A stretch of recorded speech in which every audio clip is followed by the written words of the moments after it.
Sabe quando você conhece alguém que parece ser perfeito? Foi assim que me senti quando conheci o Renan. Eu tinha acabado de sair de um relacionamento complicado e estava vulnerável, mas ele parecia a resposta para todas as minhas orações. Era carismático, atencioso e tinha aquele jeito de quem sabe o que quer da vida. No começo, eu pensei que tinha ganhado na loteria. A gente se conheceu num churrasco de amigos em comum. Ele não tirava os olhos de mim e, confesso, gostei disso. Era diferente. Ele me fazia sentir especial, como se eu fosse a única pessoa no mundo. Nos primeiros meses, ele me enchia de mensagens fofas, flores inesperadas e planos para o futuro. "Quero construir algo sério com você", ele disse uma vez. E eu acreditei. Claro, tinha umas coisas meio estranhas, mas nada que eu achasse alarmante na época. Ele perguntava muito sobre meus amigos, queria saber com quem eu falava e fazia umas piadinhas sobre minhas roupas serem chamativas demais. Eu achava que era só ciúme bobo. Afinal, ele se preocupava comigo, né? Ou pelo menos era isso que eu queria acreditar. Com o tempo, as coisas começaram a mudar. Renan passou a ligar para mim o tempo todo. "Só para saber se está tudo bem", ele dizia. No começo era fofo, depois virou sufocante. Se eu demorasse mais de 5 minutos para responder uma mensagem, ele ficava irritado. "O que você está escondendo?", ele perguntava, com aquele olhar que fazia meu estômago revirar. Ele me convenceu a compartilhar minha localização no celular com ele. Disse que era só para ele ficar tranquilo caso algo acontecesse. Eu achei meio estranho, mas concordei, porque não queria brigar. Mas aí começou a piorar. Ele começou a aparecer de surpresa onde eu estava, como se estivesse coincidentemente passando por ali. No fundo, eu sabia que não era coincidência. Os dias passaram e eu comecei a me sentir observada o tempo todo. Renan sempre sabia onde eu estava, quem eu tinha visto e até o que eu tinha dito. Ele começou a reclamar das minhas amizades, dizendo que algumas pessoas não eram confiáveis. "Tô te protegendo", ele dizia. Só que eu não me sentia protegida. Eu me sentia presa. Não demorou muito para que minhas amizades começassem a desaparecer. Renan tinha uma habilidade quase hipnótica de me convencer de que algumas pessoas não gostavam de mim de verdade. "Esse seu amigo, o Felipe, só quer te usar. Você é ingênua demais, Júlia", ele dizia. No começo eu argumentava: "Você está exagerando, Renan. O Felipe é meu amigo há anos." Mas ele sempre encontrava uma maneira de me fazer duvidar. Quando dei por mim, eu já tinha me afastado de quase todo mundo. Minhas saídas com amigas viraram motivo de briga. Uma vez, ele apareceu no bar onde eu estava, do nada, e ficou sentado no canto, me encarando como se eu estivesse cometendo um crime. Depois disso, parei de sair. Era mais fácil evitar o conflito do que aguentar a tensão. Minha família também começou a reparar. Minha mãe perguntou numa visita por que eu não aparecia mais com a frequência de antes. Eu inventei desculpas, disse que estava ocupada, mas a verdade era que Renan não gostava que eu passasse muito tempo com eles. "Eles te tratam como se você fosse uma criança. Você não precisa deles, você tem a mim", ele dizia. Eu sabia que algo estava errado. Sentia isso em cada célula do meu corpo. Mas toda vez que tentava reagir ou me impor, ele me fazia sentir culpada. "Eu faço tudo por você, Júlia, e é assim que você retribui?" Aquilo me esmagava. Eu me sentia pequena, como se fosse ingrata por questioná-lo. O controle de Renan começou a ganhar outras formas. Ele não só monitorava meus horários e meus amigos, como começou a controlar minha aparência e até o que eu comia. "Você vai usar isso? Tá querendo chamar a atenção de quem?", ele dizia com uma risada que tinha um fundo de ameaça. Eu trocava de roupa para evitar o conflito, mas cada vez que cedia, me sentia menos eu. As coisas ficaram mais pesadas quando as brigas passaram do verbal para o físico. Ele começou a me beliscar quando estava bravo, dizendo que era só brincadeira. mas os beliscões eram fortes o suficiente para deixar marcas. Uma vez, ele me empurrou durante uma discussão e eu caí no sofá. Eu o encarei, esperando um pedido de desculpas, mas ele só riu e disse: "Você é muito dramática." O ápice foi quando descobri que ele tinha instalado câmeras em casa. Câmeras. Ele não me pediu permissão, só apareceu com elas instaladas, dizendo que era para a nossa segurança. Eu me senti invadida de um jeito que nem consigo descrever. Quando questionei, ele explodiu. "Se você não está fazendo nada errado, não tem por que se preocupar, né?" Eu me senti paralisada, sem saber como reagir. Foi aí que percebi que eu não estava mais vivendo minha vida. Eu estava vivendo a vida que ele queria que eu tivesse. Mas ainda assim, eu não conseguia sair. Tinha medo do que ele poderia fazer. E pior, tinha medo de que ninguém acreditasse em mim. Tudo explodiu numa noite que parecia ser como qualquer outra. Estávamos discutindo porque eu queria visitar minha mãe no fim de semana. Renan, como sempre, achou um jeito de transformar isso em um ataque contra ele. "Você sempre coloca todo mundo acima de mim, Júlia. É melhor você ir logo de uma vez e não voltar." Ele estava furioso e eu sabia que discutir só pioraria as coisas. Então, fiquei em silêncio, tentando acalmá-lo. Mas dessa vez, ele não parou. Ele me olhou com um desprezo que nunca tinha visto antes e disse: "Acabou. Arruma suas coisas e sai da minha casa agora." Achei que era mais um teste, uma forma de me manipular, mas o tom dele era definitivo. "Você me ouviu? Vai embora." Eu implorei para ficar. "Renan, por favor, vamos conversar. Eu não tenho para onde ir agora." Mas ele não quis saber. "Não me interessa. Sai." Ele pegou minha mala, jogou algumas roupas dentro e praticamente me empurrou para fora. O frio daquela noite era nada comparado ao vazio que eu sentia. Não era só o fim de um relacionamento, era o fim de tudo que eu achava que sabia sobre mim mesma. Peguei meu celular e liguei para uma amiga, Ana. Ela me recebeu sem questionar, mas eu podia sentir a preocupação dela nos olhos. Quando desabei no sofá da casa dela, percebi que, apesar de tudo, um pequeno alívio estava nascendo. Eu não tinha mais que andar na ponta dos pés dentro da casa dele. Mas o medo não me deixava. Eu sabia que aquilo não era o fim. Nos meses seguintes, tentei reconstruir minha vida. Consegui alugar um pequeno apartamento e voltei ao trabalho com a ajuda de Ana. Mas Renan não desapareceu. Pelo contrário, ele parecia estar em todos os lugares. Às vezes, eu o via estacionado do outro lado da rua, olhando fixamente para a janela do meu escritório. Outras vezes, ele aparecia por acaso em lugares que eu frequentava. Ele nunca me abordava diretamente, mas a presença dele era sufocante. Comecei a receber mensagens anônimas no celular. "Você acha que pode fugir de mim?" dizia uma delas. "Ninguém te conhece como eu", dizia outra. Eu sabia que era ele, mas não tinha como provar. Troquei de número, mas as mensagens continuavam. Era como se ele sempre soubesse onde eu estava, o que eu fazia. O medo começou a consumir minha vida. Eu não conseguia dormir direito e qualquer barulho me fazia pular. Uma noite, tive certeza de que ele estava me seguindo até em casa. Acelerando o passo, entrei no prédio e tranquei a porta com as mãos tremendo. Era como se eu estivesse vivendo um pesadelo do qual não conseguia acordar. Foi só então que percebi que Renan não ia parar. Ele não aceitava que eu tinha saído do controle dele, e isso o deixava ainda mais perigoso.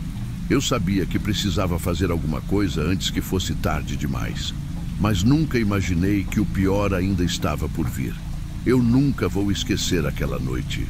Era uma sexta-feira e eu estava saindo do trabalho mais tarde do que o normal. O estacionamento estava quase vazio e só o barulho dos meus passos ecoava no silêncio. Foi quando senti aquela presença. Meu coração começou a acelerar e o suor frio escorreu pelas minhas costas. Olhei por cima do ombro, mas não vi ninguém. Tentei me convencer de que era só paranoia, mas eu sabia que não era. Acelerei o passo em direção ao carro, com as chaves na mão, pronta para entrar e sair dali o mais rápido possível. Foi quando ele apareceu. Renan surgiu das sombras, com um sorriso perturbador no rosto e algo brilhando em sua mão. Uma faca. Você achou mesmo que ia fugir de mim? Ele disse com a voz cheia de ódio. Meu corpo congelou. Era como se todo o ar tivesse sido sugado do meu peito. Renan, por favor, vá embora, eu consegui dizer, tentando parecer mais calma do que estava. Mas ele não parou. Avançou em minha direção, gritando coisas que nem consegui processar, porque minha mente só pensava em uma coisa: sobreviver.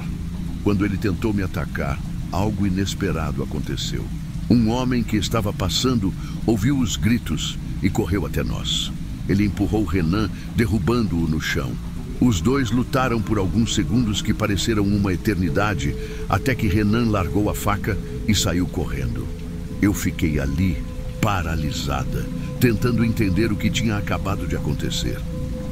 O homem que me ajudou chamou a polícia e eu finalmente me permiti chorar. Era como se toda a dor, o medo e a tensão dos últimos meses tivessem explodido de uma vez só. Mas no fundo, eu sabia que aquilo ainda não era o fim. No dia seguinte fui à delegacia e prestei queixa contra Renan. Eu contei tudo, desde o início da relação até o ataque no estacionamento. Levei provas das mensagens que ele tinha me enviado e pedi uma ordem de restrição. Pela primeira vez em muito tempo, senti que estava recuperando o controle da minha vida. Renan foi preso alguns dias depois. Quando recebi a notícia, não sabia como reagir. Por um lado, me senti aliviada. Por outro, as cicatrizes emocionais ainda estavam lá e eu sabia que levaria tempo para me curar completamente. Mas, naquele momento, eu decidi que não ia mais deixar o medo definir minha vida. Com o tempo, as coisas começaram a melhorar. Retomei contato com minha família e amigos, reconstruí minha rotina e, mais importante, recuperei minha identidade. Conheci alguém, um homem gentil e respeitador, que me ajudou a enxergar que o amor não precisa doer. Estamos noivos agora, e cada dia é uma prova de que existe vida depois do trauma. Hoje, quando olho para trás, sinto orgulho de mim mesma. Eu sobrevivi. E se tem algo que quero que as pessoas aprendam com a minha história, é que ninguém merece viver com medo. Sempre existe uma saída, mesmo quando parece impossível.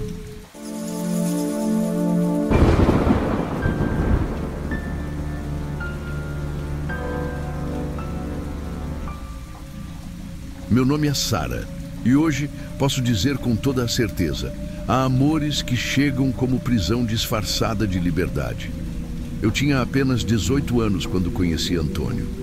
Ele era aquele tipo de homem que parecia ter tudo sob controle. Aos 45 anos, era charmoso. Tinha um jeito seguro de falar e parecia conhecer o mundo inteiro. Para uma garota do interior como eu, ele era fascinante. Tudo começou numa feira cultural na cidade. Eu estava ajudando minha mãe a vender doces quando ele apareceu. "Você é um anjo", disse, me entregando uma flor que comprou na barraca ao lado. Naquele momento me senti especial, única. Ele não era como os garotos da minha idade. Parecia maduro, seguro, como se pudesse cuidar de mim. No início, tudo parecia um sonho. Antônio me levava para lugares que eu nunca tinha visitado. Me apresentava a restaurantes e pessoas importantes. Ele dizia que eu era linda, de um jeito que ninguém mais dizia. Minha mãe e minha irmã, Ana, já olhavam aquilo com desconfiança. "Sara, ele é muito mais velho. Você acha mesmo que ele quer algo bom para você?" Ana me perguntou um dia. Mas eu achava que elas estavam apenas sendo super protetoras. Então vieram os primeiros sinais. Primeiro ele começou a reclamar das minhas roupas. "Você não precisa chamar a atenção de ninguém. Já é linda assim", dizia com um sorriso que parecia carinho. Depois veio o controle. Ele ligava para saber onde eu estava, mandava mensagens a cada meia hora. No começo, achei que era cuidado. Depois, comecei a perceber que ele não queria que eu tivesse vida fora do que ele planejava para mim. Antônio não demorou a mostrar quem realmente era. Se eu demorava a responder uma mensagem, ele ficava furioso. Uma vez, fui ao mercado com Ana e não atendi o telefone. Quando voltei, ele já estava na porta de casa dizendo que eu estava escondendo algo. Aquilo foi só o começo. Antônio começou a insinuar que meus amigos queriam mais do que amizade. Aquele seu amigo da escola, ele olha para você de um jeito estranho, já percebeu? Ele dizia. Um dia, até o André, meu primo, virou alvo das paranoias dele. Vocês são muito próximos, não acha? Perguntou, como se fosse uma questão inocente. Eu achava tudo tão absurdo que só conseguia rir, mas ele nunca achava graça. As coisas pioraram quando ele começou a me afastar da minha família. Eles não te entendem como eu, dizia. Se eu passava tempo demais com minha mãe ou minha irmã, ele arrumava um jeito de brigar.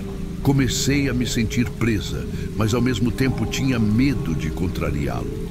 Antônio não era violento fisicamente, mas sabia usar as palavras como armas. Ele me fazia sentir que sem ele eu não era nada. Tudo explodiu no aniversário da minha mãe. Era uma reunião simples, só para a família. Antônio não foi convidado, mas apareceu mesmo assim. Ele chegou com um sorriso falso, fingindo que era bem-vindo. Durante o jantar, começou a provocar. Primeiro disse que eu estava muito arrumada para um evento de família. Depois, começou a acusar meu cunhado Marcos de me olhar demais. Quando Marcos tentou conversar comigo sobre um projeto de trabalho, Antônio perdeu o controle. Levantou a voz, me acusando de traição bem ali na frente de todos. A vergonha que senti foi insuportável. Minha mãe interveio, mandando-o embora, mas ele se recusava a sair. Meu cunhado precisou escoltá-lo até a porta e ainda assim, ele saiu gritando que aquilo não ia ficar assim. Naquela noite, tomei uma decisão. Não podia continuar daquele jeito. No dia seguinte, mandei uma mensagem terminando tudo. Não tive coragem de falar pessoalmente.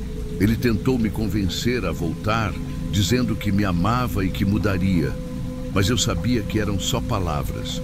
O problema é que Antônio não aceitou o término. Ele começou a me perseguir.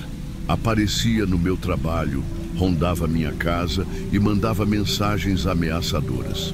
A sensação de alívio que tive ao terminar desapareceu rápido, dando lugar a um medo constante. Foi então que conheci Lucas. Ele era um amigo de infância que reapareceu na minha vida num momento em que eu precisava desesperadamente de apoio. Lucas era o oposto de Antônio, gentil, tranquilo e respeitador. Ele me fazia rir e me lembrava de quem eu era antes de tudo aquilo. Mas quando Antônio descobriu que eu estava conversando com alguém, as coisas ficaram ainda mais perigosas. Numa tarde, Lucas e eu estávamos conversando na porta da casa dele, quando dois homens em uma moto apareceram. Sem dizer uma palavra, eles desceram e começaram a agredi-lo. Fiquei paralisada, sem saber o que fazer. Só consegui gritar enquanto eles batiam nele até ele cair no chão. Antes de irem embora, um deles me olhou e disse: "Diz para ele ficar longe de você. Próxima vez, não vai ser só um aviso." A culpa me consumiu. Lucas estava no hospital e eu sabia que tudo aquilo era culpa de Antônio. Minha mãe insistiu para que eu procurasse a polícia, mas eu estava com medo. Antônio tinha conexões na cidade e eu não confiava que uma denúncia fosse me proteger. Então, decidi fugir. Sem avisar ninguém além da minha irmã, juntei algumas roupas e fui para uma cidade vizinha. Apaguei minhas redes sociais, troquei de número e cortei contato com quase todo mundo.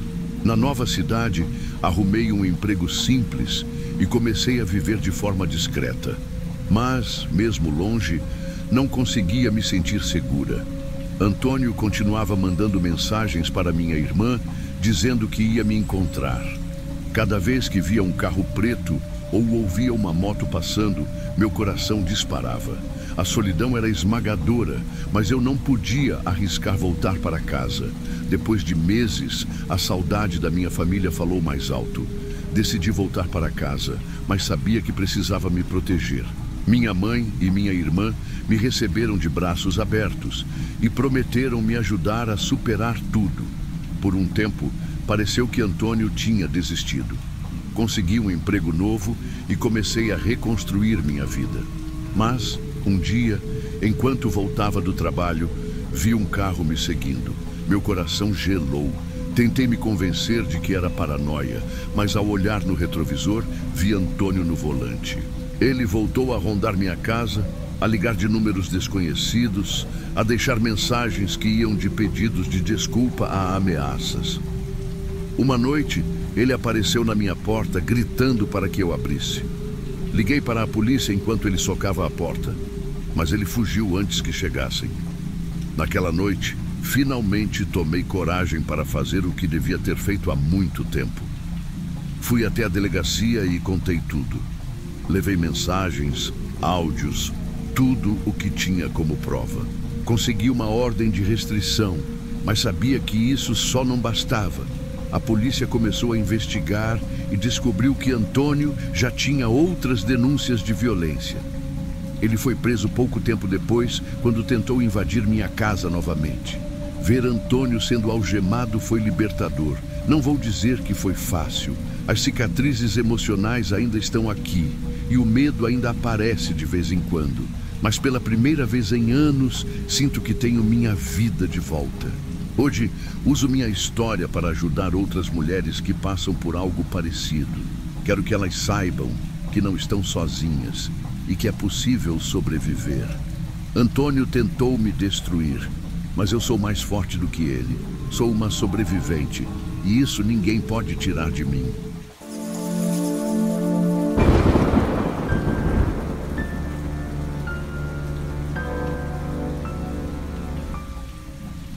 Conheci Gabriel numa noite qualquer, navegando sem muito entusiasmo por um aplicativo de namoro. Ele tinha um sorriso acolhedor na foto e uma descrição simples: amante de livros e café, procurando algo real. Começamos a conversar e ele se mostrou carismático, inteligente e, o mais importante, parecia genuíno. Depois de algumas semanas trocando mensagens, marcamos um encontro. Ele chegou pontual, com um sorriso que parecia iluminar a noite. Trouxe um buquê pequeno e aquilo, embora inesperado, me deixou encantada. Nossa conversa fluiu tão bem que parecia que nos conhecíamos há anos. Ele era cuidadoso nas palavras, fazia perguntas sobre mim e parecia realmente interessado nas respostas. Em pouco tempo, nos tornamos inseparáveis. Gabriel tinha um jeito protetor que, no começo, me fazia sentir especial. Ele se preocupava com minha segurança, mandava mensagens para saber se eu tinha chegado bem em casa e insistia em me buscar quando saíamos à noite. Não parecia controle, parecia cuidado, mas olhando para trás, percebo que esses sinais estavam lá desde o início. As coisas começaram a avançar rápido. Depois de alguns meses, Gabriel sugeriu que fôssemos morar juntos. Ele contou que precisava voltar para a casa da avó, onde o avô dele, que sofria de uma condição de saúde degenerativa, precisava de cuidados. Ele me convidou para ir com ele. Vai ser temporário, disse ele, com aquele sorriso que fazia qualquer dúvida evaporar. Eu aceitei, sem saber o que estava por vir. A casa dos avós de Gabriel ficava numa região afastada, em um bairro antigo. A construção tinha um ar de antiguidade, paredes descascadas, pisos de madeira que rangiam a cada passo e um cheiro persistente de mofo misturado com lembranças de um passado que parecia nunca ter ido embora. O avô de Gabriel era uma figura peculiar. Sofria de síndrome vespertina, o que fazia seus sintomas de confusão e agressividade piorarem no fim do dia. Ele passava a maior parte do tempo no quarto, mas quando aparecia, sempre trazia uma aura de desconforto. Algumas vezes, ele me encarava em silêncio por longos minutos, murmurando coisas que eu não entendia. Era estranho, mas Gabriel sempre desconversava. Ele é assim mesmo, não liga. Logo percebi que a casa tinha um ambiente pesado. Havia uma tensão no ar que eu não conseguia explicar. Gabriel parecia em casa, mas evitava algumas áreas, principalmente o porão. Quando perguntei sobre isso, ele apenas respondeu: "Nada demais lá, só bagunça." O tom dele era leve, mas os olhos pareciam dizer outra coisa. Apesar do desconforto inicial, tentei me adaptar, mas a cada dia, pequenas situações iam se acumulando, até que eu comecei a perceber que o Gabriel que eu conhecia estava mudando. No início, Gabriel parecia apenas protetor, mas isso começou a mudar. Ele fazia perguntas que soavam inofensivas, mas tinham um tom estranho. "Com quem você estava falando no telefone?" Ou "Por que você precisa sair tanto sem mim?" Essas perguntas, que antes pareciam preocupação, começaram a soar como vigilância. Uma vez, enquanto conversava com uma amiga por mensagem, ele entrou no quarto e se sentou ao meu lado. Ficou olhando para a tela do meu celular sem disfarçar. "Vocês estão falando sobre mim?" perguntou. Eu ri, tentando amenizar o clima, mas ele não achou graça. "Você deveria se abrir mais comigo. Eu sou a única pessoa que realmente se importa com você."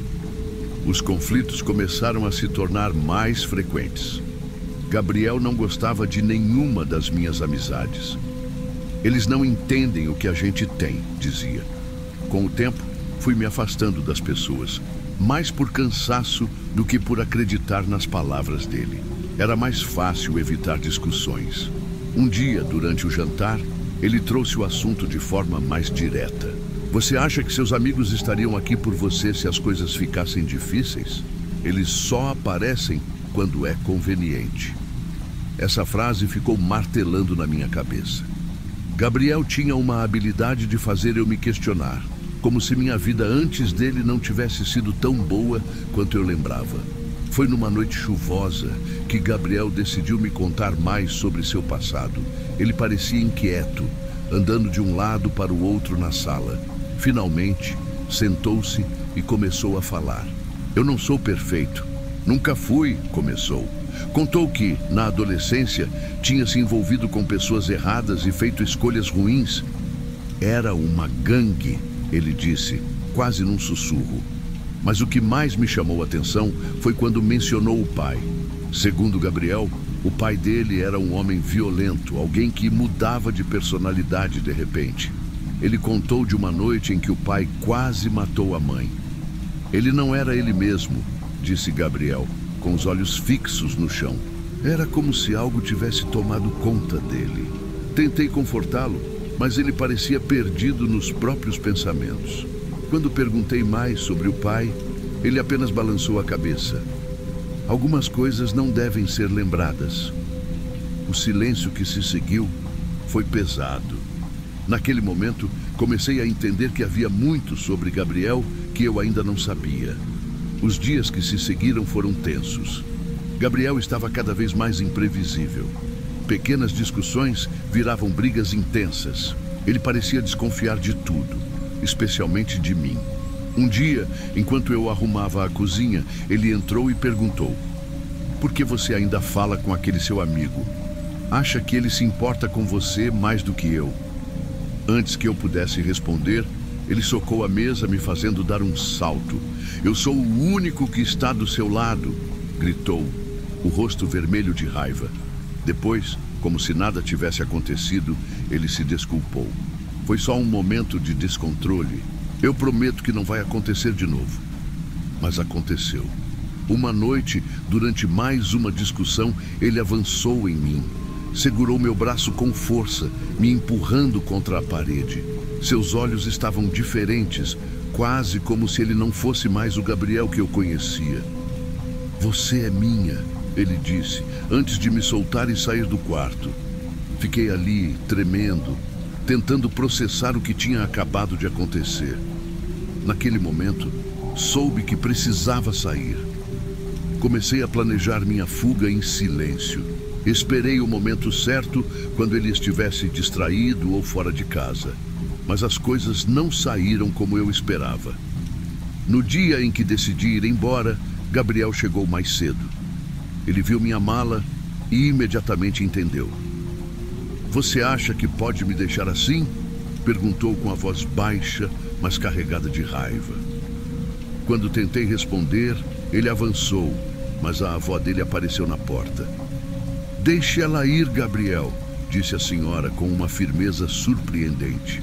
Gabriel olhou para ela, depois para mim e recuou. Sem pensar duas vezes, peguei minhas coisas e corri para fora. Fugir daquela casa foi como sair de um pesadelo, mas a parte mais difícil veio depois. Eu tinha que lidar com as marcas que Gabriel deixou, as que ninguém podia ver. Durante semanas, vivi com medo de que ele me encontrasse. Olhava por cima do ombro, tinha pesadelos e sentia culpa por não ter percebido antes os sinais. Comecei a buscar ajuda. Primeiro, fui a um grupo de apoio, onde ouvi histórias de mulheres que passaram por situações parecidas. Depois, comecei a terapia. Foi um processo lento, mas essencial. Aprendi a identificar os sinais de abuso e a entender que o que aconteceu não foi minha culpa. Hoje me sinto mais forte. Ainda tenho cicatrizes, mas também carrego lições importantes.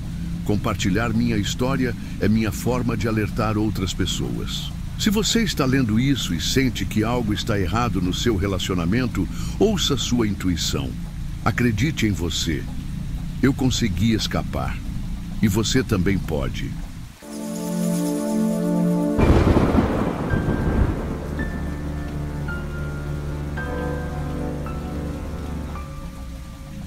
Tudo começou quando eu aceitei aquele trabalho. Não era nada demais. Cuidar da casa de um amigo da minha família por um final de semana. Meu pai tinha me recomendado, dizendo que seria fácil.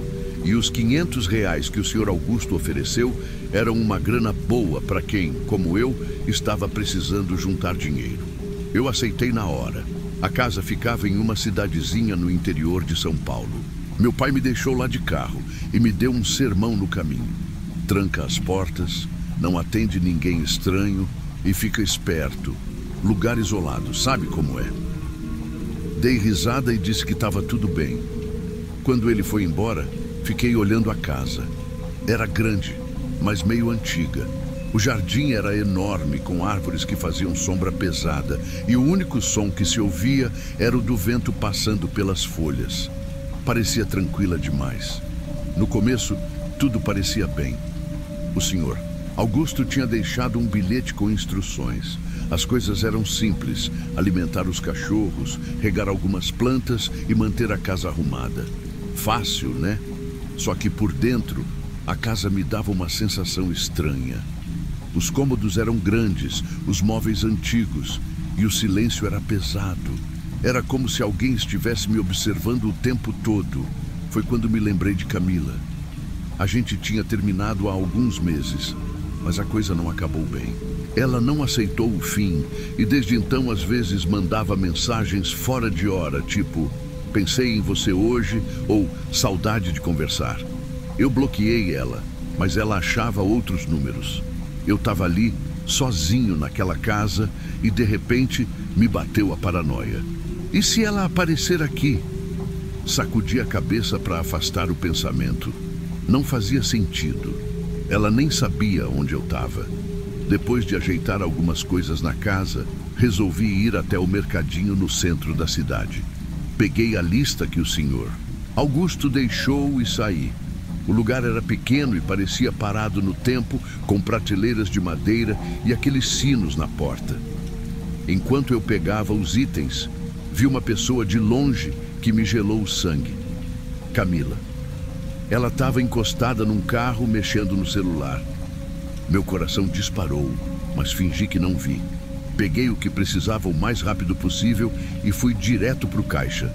Saí apressado, mas quando passei pela porta, ouvi a notificação do meu celular. Era uma mensagem. "Te vi hoje. Você tá na casa daquele homem, né?" Minha cabeça explodiu. Como ela sabia? Será que tinha me visto entrando na casa? A mensagem não dizia mais nada, mas eu senti aquele frio na espinha. Respirei fundo e voltei para casa com as sacolas. Quando cheguei, tranquei todas as portas e janelas. Tentei me distrair com um filme, mas o barulho do vento lá fora parecia mais forte, mais ameaçador. De repente, o celular vibrou de novo. Outra mensagem, dessa vez de um número desconhecido. Por que você está fugindo de mim? Aí eu soube que aquele final de semana ia ser bem mais longo do que eu esperava. A noite caiu, e com ela veio um silêncio estranho, quase opressor. A casa, que já era grande demais, parecia ainda maior no escuro. Depois de jantar, resolvi trancar tudo de novo, só para garantir. Eu tentava me convencer de que aquelas mensagens podiam ser só paranoia minha. Talvez fosse uma coincidência. Talvez Camila nem estivesse realmente me seguindo. Enquanto eu subia as escadas para ir para o quarto, ouvi um barulho vindo da cozinha. Era como se alguém tivesse mexido na porta dos fundos. Meu coração disparou. Parei no meio do corredor, sem saber se devia descer ou fingir que não ouvi. Peguei o celular, mas não tinha sinal. Resolvi ligar o Wi-Fi, mas... nada. Estava desligado. Calma, é coisa da sua cabeça, pensei. Mas lá no fundo eu sabia que não era. Peguei coragem e desci. A cozinha estava vazia, mas a porta dos fundos, que eu tinha trancado, agora estava entreaberta. Um calafrio percorreu meu corpo. Devagar, fechei a porta e tranquei de novo. Tentei não fazer barulho, mas era impossível ignorar o som da minha respiração pesada. Subi correndo para o quarto onde estava ficando. Tranquei a porta e me sentei na cama. O coração batendo tão forte que eu achava que ia explodir. Foi aí que lembrei das câmeras de segurança. O senhor Augusto tinha mencionado que elas cobriam todo o terreno da casa. Liguei o monitor no escritório improvisado e comecei a checar cada ângulo. Foi na câmera da entrada que eu vi Camila. Ela estava no quintal, parada perto da árvore grande, com uma faca na mão. Meu coração quase parou. Ela estava ali, olhando direto para casa. Depois de um tempo, começou a andar devagar, como se estivesse decidida a entrar. Eu fiquei sem reação. Me escondi atrás da porta do escritório e tentei pensar no que fazer. A polícia. Eu precisava chamar a polícia. Só que o celular ainda não tinha sinal e o Wi-Fi continuava fora do ar. Eu estava completamente sozinho. Enquanto pensava, ouvi o som das janelas sendo forçadas no andar de baixo. Camila estava tentando entrar. Peguei um pedaço de madeira que achei no escritório, uma espécie de bengala velha, e fiquei parado esperando qualquer coisa. Meu corpo tremia. Não sei se era medo ou adrenalina, mas eu sabia que precisava agir. Voltei para o monitor das câmeras. Agora, ela estava dentro da casa. A câmera da sala mostrava ela andando lentamente, segurando a faca. Camila parecia fora de si. Seus olhos estavam arregalados, o rosto sujo de algo que parecia sangue seco ou sujeira. Ela murmurava alguma coisa enquanto olhava cada canto da casa, como se estivesse me procurando. "João, eu sei que você está aqui", ela gritou, e minha espinha gelou. Ela foi até a cozinha e abriu gavetas, derrubando coisas no chão. O barulho ecoava pela casa. Ela continuava falando coisas como: "A gente podia resolver isso juntos, sabia? Eu só quero conversar." Mas a faca, brilhando na mão dela, deixava claro que conversar não era exatamente o plano. Tentei me acalmar. Se eu ficasse parado no escritório, ela ia acabar me achando. Resolvi agir. Saí devagar e descalço, tentando não fazer barulho. Meu plano era chegar ao depósito no andar de baixo, onde eu sabia que tinha uma tranca por dentro. Desci as escadas com cuidado, mas quando cheguei ao corredor, ouvi passos atrás de mim. Ela estava vindo. Me escondi rápido no depósito, fechando a porta sem fazer barulho. Tranquei e fiquei ali, no escuro, com o ouvido grudado na porta. O silêncio lá fora parecia pior do que qualquer barulho. Foi então que eu ouvi. Ela começou a bater nas portas dos outros quartos, gritando o meu nome, cada vez mais perto. Eu sabia que não podia ficar ali para sempre. Eu estava no depósito, no escuro, e minha mente parecia correr mais rápido que meu coração. Cada batida na porta de um quarto lá fora fazia o medo crescer dentro de mim. Eu precisava sair dali, mas a única saída era aquela maldita porta que agora era como uma barreira entre mim e a morte. Foi então que ouvi a voz dela, abafada, mas perturbadora. João, não adianta fugir. Eu te amo. Sabia? Eu sempre te amei. Meu corpo congelou.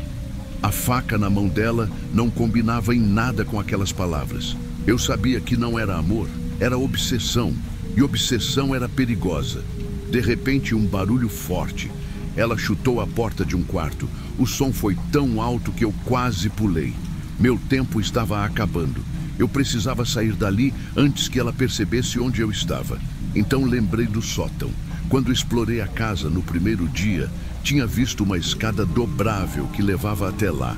Era a minha única chance. Esperei até que ela se afastasse, o som dos passos ecoando para o outro lado do corredor. Respirei fundo e destranquei a porta do depósito devagar, torcendo para que ela não ouvisse.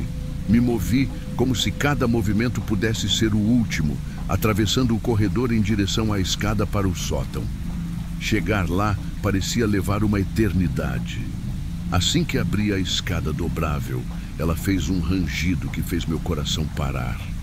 Eu me encolhi, esperando ouvir os passos dela voltando. Nada. Subi rápido, fechando a escada atrás de mim.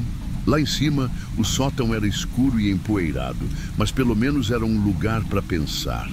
Tentei controlar minha respiração enquanto procurava alguma saída. Foi aí que vi uma pequena janela no canto.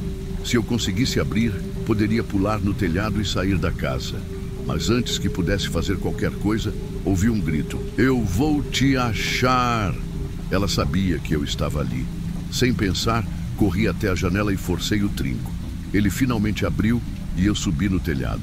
A chuva começava a cair, tornando tudo mais escorregadio, mas eu não tinha escolha. Precisava descer. Meus pés tremiam enquanto descia pela lateral da casa, segurando nas bordas das telhas e orando para não cair.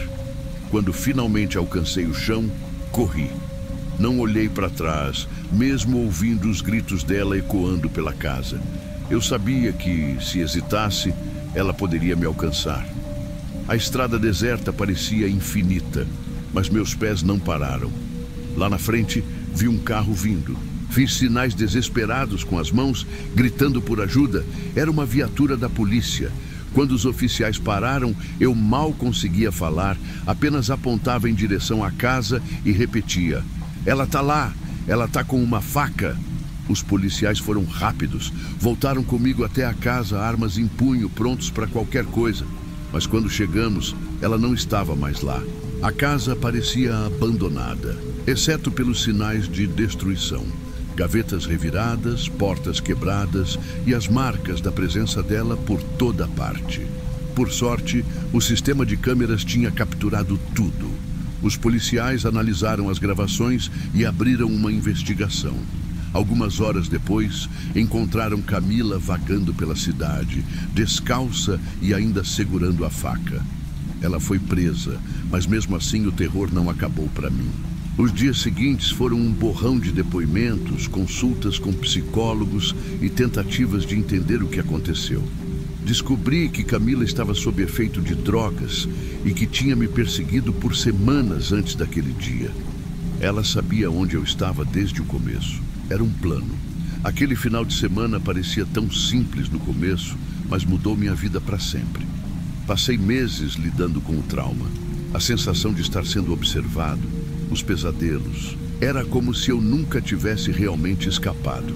Cada barulho estranho, cada sombra me fazia voltar para aquele corredor, para o som dos passos dela se aproximando. Hoje, anos depois, ainda carrego as cicatrizes. Não só as da noite em si, mas do relacionamento que me levou até aquele ponto. Camila não era assim quando nos conhecemos. O ciúme, o controle, os sinais de que algo estava errado estavam lá desde o começo. Mas eu ignorei. Talvez por medo de ficar sozinho. Talvez por achar que aquilo era normal. Eu não sei se algum dia vou esquecer tudo isso, mas sei que sobrevivi. E se tem uma coisa que aprendi, é que a gente nunca deve ignorar os sinais de perigo, seja num relacionamento ou na vida. Essa história não foi só sobre uma fuga desesperada, foi sobre aprender a nunca subestimar o que o amor pode virar quando se transforma em obsessão.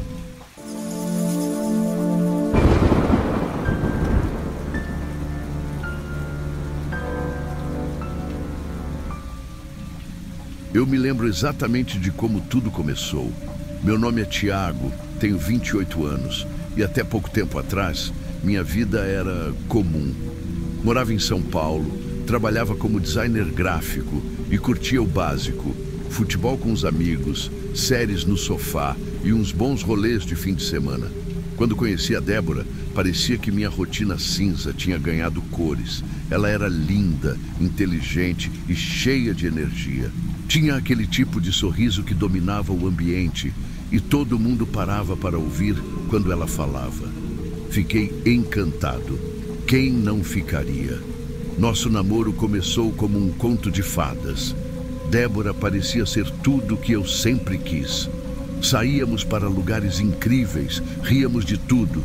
E pela primeira vez em anos, eu sentia que tinha encontrado alguém que realmente me entendia. Mas, aos poucos, percebi que Débora era intensa.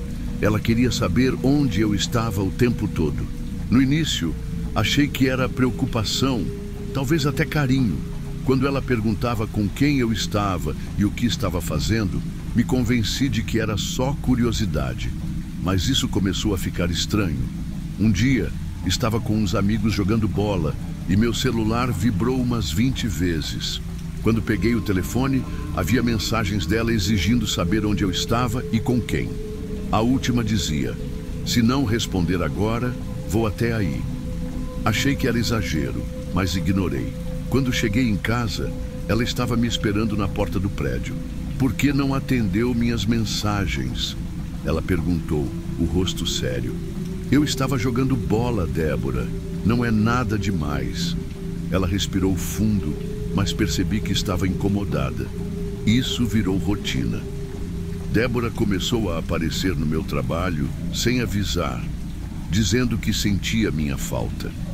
Um dia, apareceu na hora do almoço e fez uma cena quando me viu conversando com uma colega. Eu ri, achando que era ciúmes bobo, mas aquilo só piorava.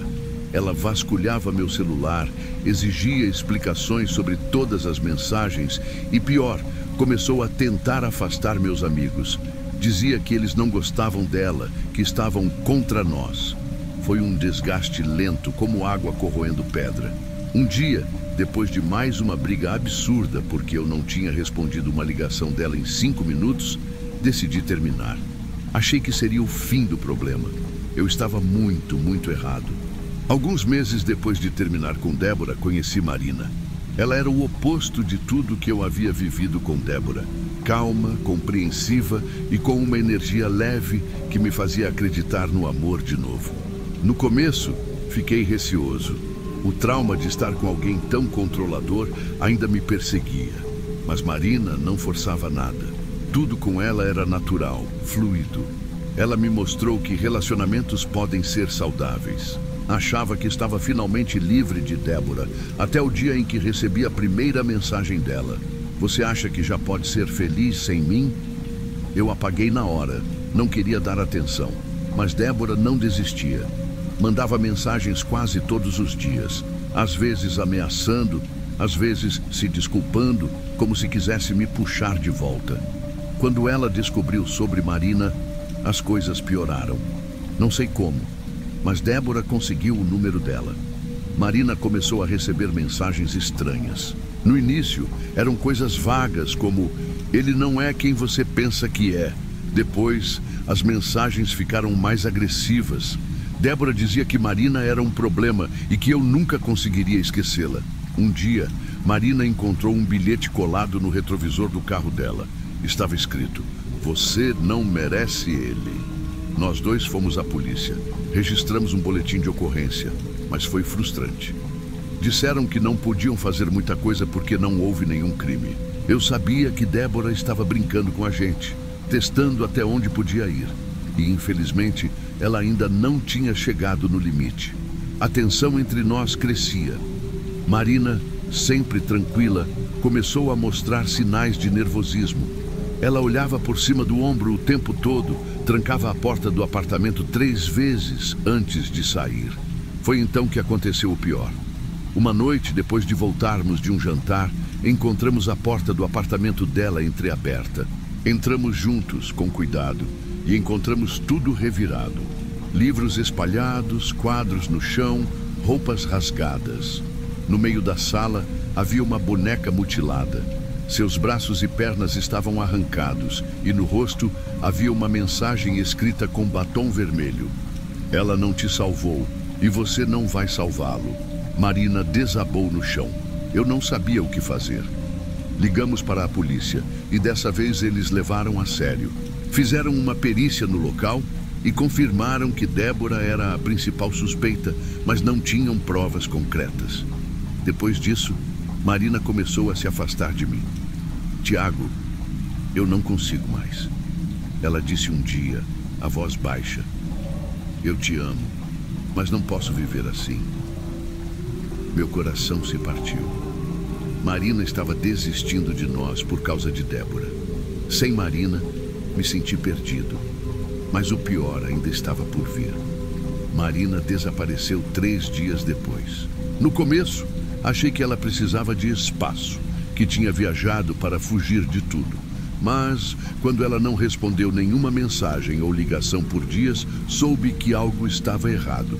Foi uma manhã silenciosa quando a campainha tocou. Abri a porta e vi uma caixa de papelão no chão. Dentro da caixa estava a cabeça de Marina. O mundo parou, minha visão escureceu e senti meu corpo congelar. Junto com a cabeça havia uma carta.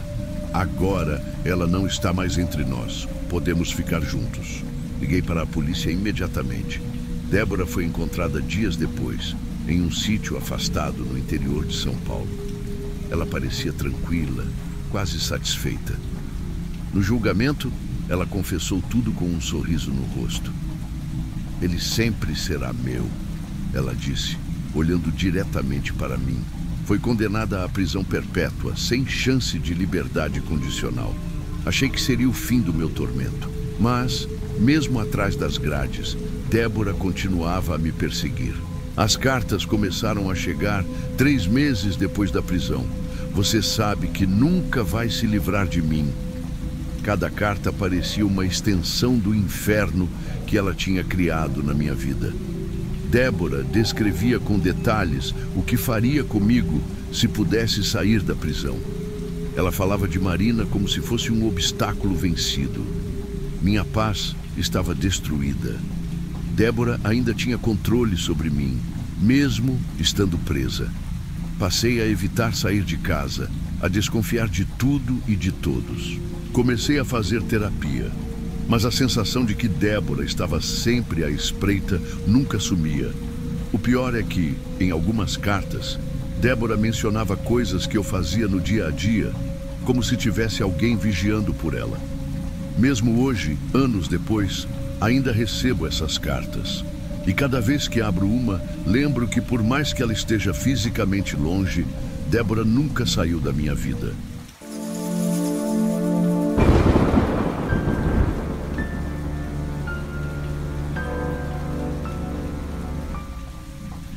Lembro-me daquela noite como se fosse ontem. O salão estava cheio de conversas nostálgicas, risos altos e um certo ar de curiosidade. Reencontros de ex-alunos têm esse poder, fazer a gente voltar no tempo e, ao mesmo tempo, perceber como a vida nos mudou. Mas para mim, aquela noite trouxe algo mais, algo que eu nunca poderia imaginar. Meu nome é Rafael e o que vou contar aqui é um dos momentos mais difíceis da minha vida. Uma história que eu carrego como cicatriz, mas que também me ensinou sobre sobrevivência e até onde o amor pode ir, para o bem e para o mal. No meio do salão, meus olhos se cruzaram com os dela. Carla, Era impossível não reconhecê-la. O tempo havia mudado ambos, mas aquele olhar ainda era o mesmo. Um misto de mistério e magnetismo. Carla foi meu primeiro amor no ensino médio. Tínhamos aquele tipo de relacionamento intermitente, cheio de idas e vindas que só adolescentes conseguem suportar. Senti um frio na barriga quando ela se aproximou, carregando aquele sorriso quase desafiador. Conversamos como dois velhos conhecidos, tentando atualizar uma década de vida em alguns minutos. Antes que eu percebesse, estávamos rindo, relembrando besteiras, e parecia que nada havia mudado. Foi assim que tudo começou. Nos dias seguintes, nossas conversas se tornaram mais frequentes. Encontros casuais viraram jantares planejados. Não demorou muito para que nos víssemos envolvidos novamente. Só que dessa vez era diferente. Éramos adultos. Tínhamos expectativas e cicatrizes que não existiam na juventude. Meses depois, veio a notícia que mudaria tudo. Carla estava grávida. Eu fiquei em choque, mas também animado. Era um passo grande demais, mas parecia o certo. Rebeca nasceu e por um tempo fomos uma família. Eu não vou mentir. Eram dias cheios de desafios, mas também de esperança. Só que, com Carla, a calmaria nunca durava muito. Com o passar dos meses, Carla começou a mudar. Ou talvez tenha mostrado quem ela realmente era. E eu só não quis enxergar antes. Tudo parecia irritá-la. O choro do bebê, a rotina da casa, até mesmo a minha presença. Eu tentava fazer de tudo para aliviar o peso, mas quanto mais eu tentava, mais parecia que ela queria se afastar. A insatisfação dela era evidente, mas nunca clara. Ela reclamava do trabalho, da vida, do que poderia ter sido. As brigas começaram pequenas, mas cresceram como uma bola de neve. Às vezes, eu olhava para ela e mal reconhecia a mulher que havia me feito rir naquela noite do reencontro. Até que numa noite, tudo veio à tona. Estávamos discutindo por algo banal, nem lembro o que era. E Carla explodiu. Disse que eu era o problema da vida dela, que eu a impedia de ser feliz. As palavras dela me cortaram como lâminas. Naquela mesma noite, ela arrumou algumas coisas e foi embora. Eu fiquei com a guarda de Rebeca. Era a decisão lógica, já que Carla não parecia querer assumir a maternidade. No início, ela fazia visitas regulares, mas logo aquilo se tornou esporádico. Havia algo no jeito como ela olhava para mim durante essas visitas que me incomodava, mas eu não sabia o que era. Talvez fosse raiva, talvez ressentimento, ou talvez fosse algo mais sombrio que eu ainda não entendia. Quando Carla começou a se afastar, eu achei que o pior já tinha passado. Pensei que a distância traria alguma paz, mas eu subestimei o quão longe ela iria. Um dia, chegou uma intimação. Carla estava me processando pela guarda de Rebeca. Eu não acreditei no que estava lendo. Nas acusações, ela pintava um quadro onde eu era um pai negligente, temperamental e incapaz de cuidar da nossa filha. Ela dizia que Rebeca estaria mais segura com ela. Era tudo mentira, mas no papel parecia tão real que até eu fiquei assustado. Os meses que seguiram foram um inferno. Tive que provar minha inocência em cada pequeno detalhe. Depoimentos de vizinhos, assistentes sociais entrando na minha casa, perguntas sobre minha rotina.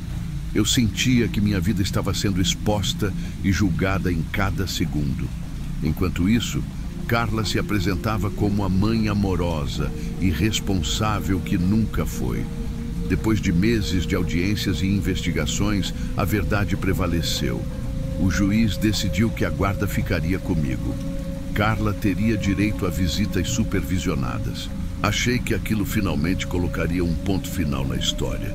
Mas o olhar dela no dia do veredito me disse o contrário. A batalha legal podia ter terminado, mas algo maior estava por vir. A rotina de visitas supervisionadas parecia estar funcionando. Pelo menos era o que eu pensava. Carla aparecia, passava algumas horas com Rebeca e depois ia embora sem maiores problemas. Mas tudo mudou em um final de semana. Eu a deixei com Rebeca no local das visitas e fui resolver algumas coisas. Quando voltei para buscá-las, a supervisora estava em pânico. Carla tinha convencido a funcionária de que eu havia autorizado um passeio rápido e desapareceu com nossa filha. Meu coração parou. Liguei para a polícia imediatamente, mas a sensação de impotência era esmagadora. Cada minuto parecia uma eternidade. Tentei ligar para o celular de Carla, mas ela não atendia. Passei aquela noite em claro, imaginando o que poderia estar acontecendo com Rebeca. As buscas se intensificaram no dia seguinte, mas ainda não havia sinal delas. Foi apenas no terceiro dia que algo aconteceu. Meu celular tocou. Era um número desconhecido. Quando atendi, ouvi a voz de Rebeca. Pai, sou eu. Estou num hotel, mas não sei onde. Minha filha parecia assustada, mas conseguiu me dar uma descrição do lugar antes que a ligação fosse interrompida. Eu passei as informações para a polícia e em poucas horas estávamos a caminho do resgate. Quando chegamos ao hotel, meu coração estava na garganta. Os policiais me instruíram a esperar no carro, mas como eu poderia? Vi quando eles bateram na porta e Carla abriu com aquele sorriso estranho, quase irreal. Rebeca estava sentada na cama, abraçando seu ursinho. Quando me viu, correu para mim e chorou como nunca. Carla foi presa no ato, mas enquanto era levada, me lançou um olhar que nunca vou esquecer. Não era de arrependimento, era de desafio, como se dissesse, isso ainda não acabou. Depois de tudo, me vi em uma encruzilhada. A polícia queria avançar com acusações pesadas, mas eu sabia que isso só traria mais dor para Rebeca. Decidi pedir para que as acusações mais graves fossem retiradas. Eu não fiz isso por Carla, mas por nossa filha. Ela não precisava carregar mais esse peso. Os anos passaram, mas as cicatrizes ficaram. Rebeca cresceu. Tornou-se uma jovem forte, mas eu sei que aquele episódio a marcou. Às vezes, ela faz perguntas difíceis, como por que a mamãe fez aquilo? Eu tento explicar, mas a verdade é que nem eu entendo completamente. Carla nunca mais tentou contato, mas eu sempre vivo com um certo receio. O que impede alguém tão determinado de tentar novamente? Ainda tenho noites em que o medo me acorda, mas ao olhar para Rebeca, encontro força para seguir em frente. Essa história não é só sobre o que Carla fez, mas sobre o que nós superamos. E, acima de tudo, sobre o quanto um pai pode lutar para proteger sua filha.